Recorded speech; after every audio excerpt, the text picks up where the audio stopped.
I'm ready to learn. Y'all ready to learn? Let's go.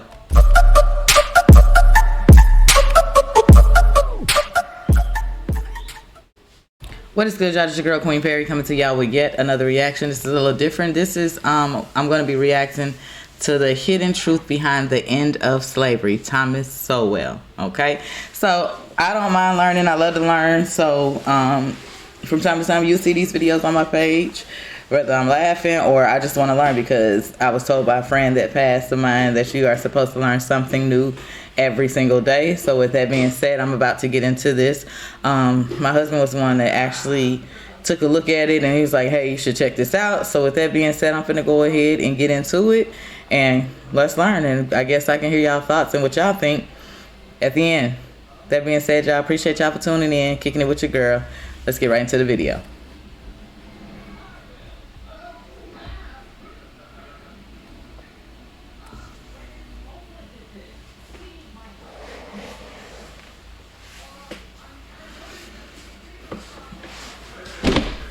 Sorry.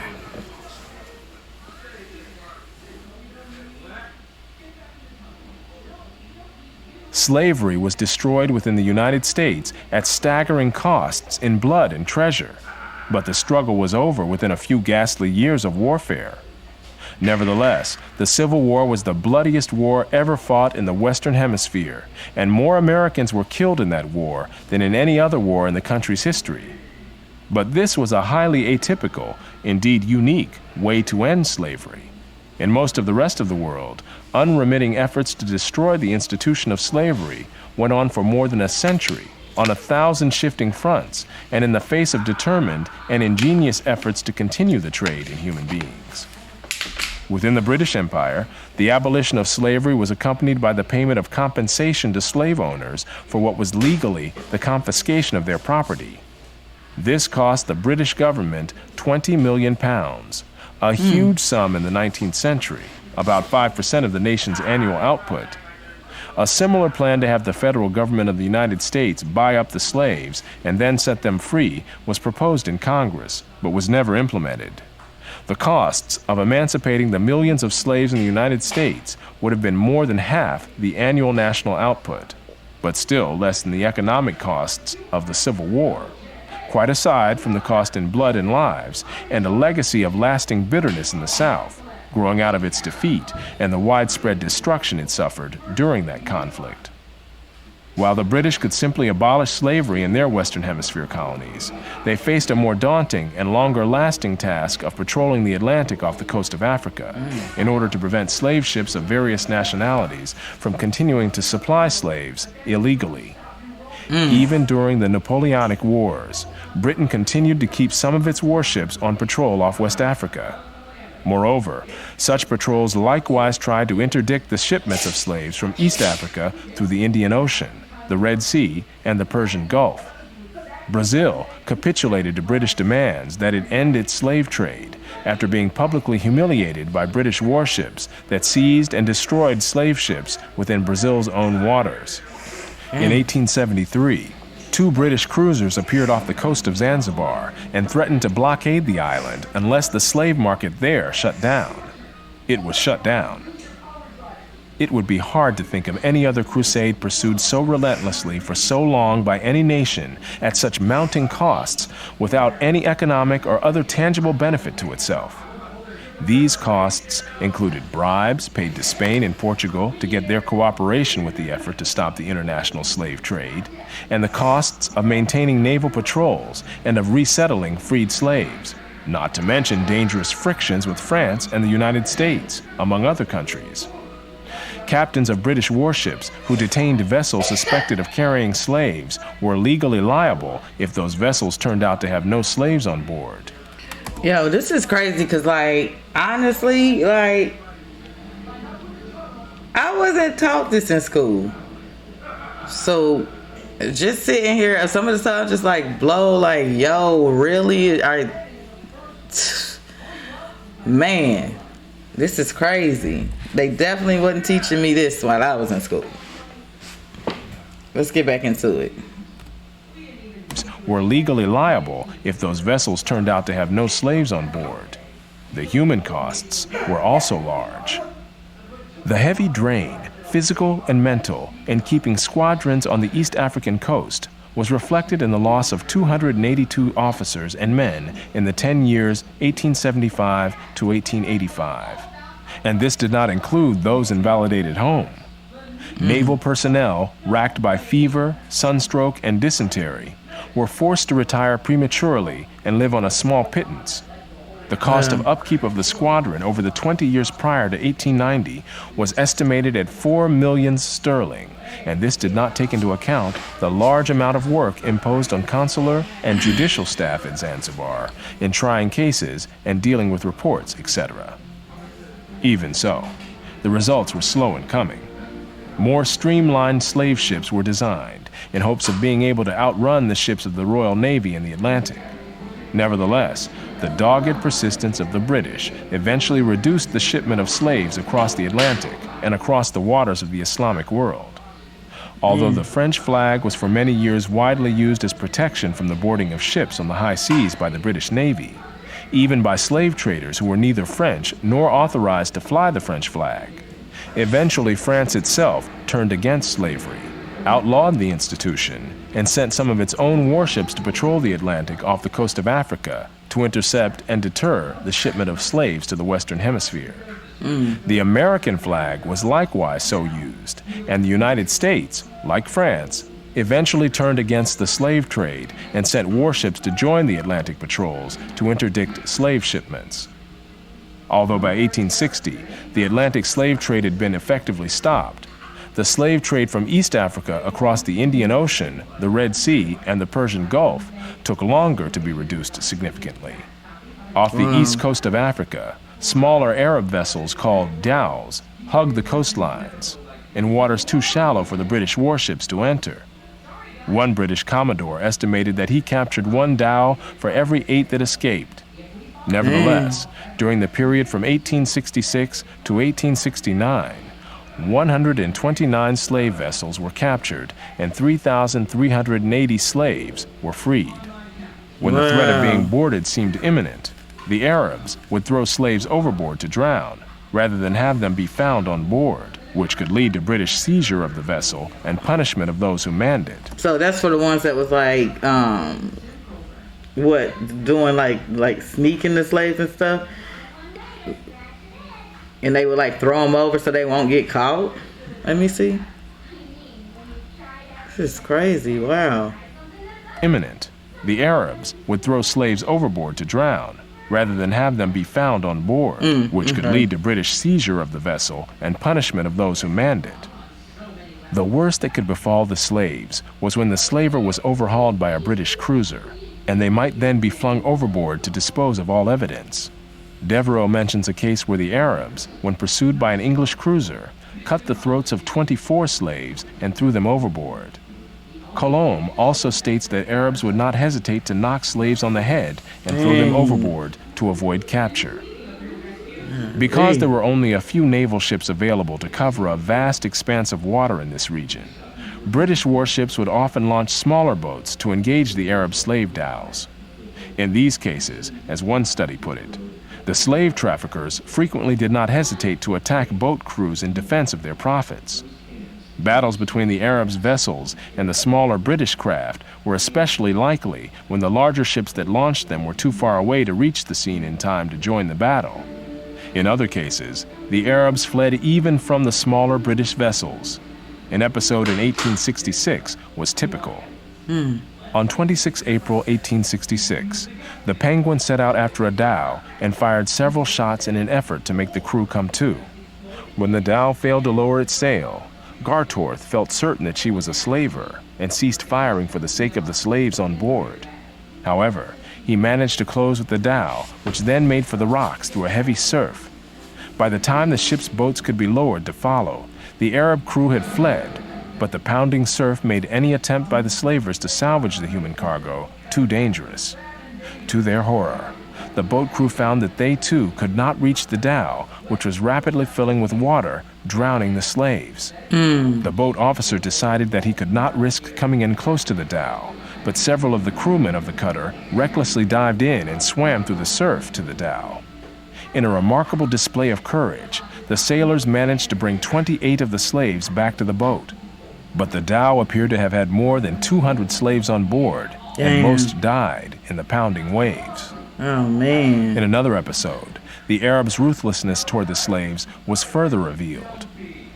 When the Daphne's cutter captured a dhow with 156 slaves on board, many were found to be in the final stages of starvation and dysentery. One woman was brought out of the dhow with a month-old infant in her arms. The baby's forehead was crushed, and when she was asked how the injury had happened, she explained to the ship's interpreter that as the boat came alongside, the baby began to cry.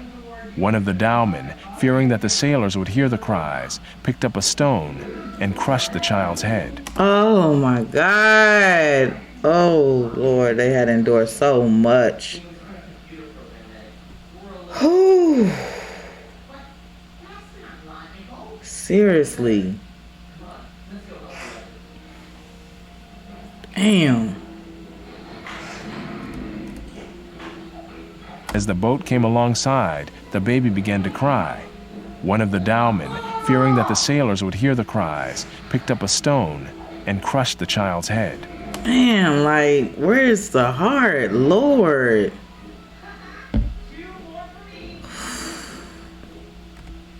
That the sailors would hear the cries, picked up a stone and crushed the child's head. This was not a unique act. British missionary and explorer David Livingstone related a similar incident on land. One woman, who was unable to carry both her load and young child, had the child taken from her and saw its brains dashed out on a stone. Dr. Livingstone also reported having nightmares for weeks after encountering Arab slave traders and their victims. Not only was this Christian missionary shocked by the brutality of the Arab slave traders, so was Muhammad Ali, the ruler of Egypt, who was a battle-hardened military commander. None of this means that the horrors of the transatlantic slave trade should be ignored, downplayed, or excused, nor have they been. A vast literature has detailed the vile conditions under which slaves from Africa lived and died during their voyages to the Western Hemisphere.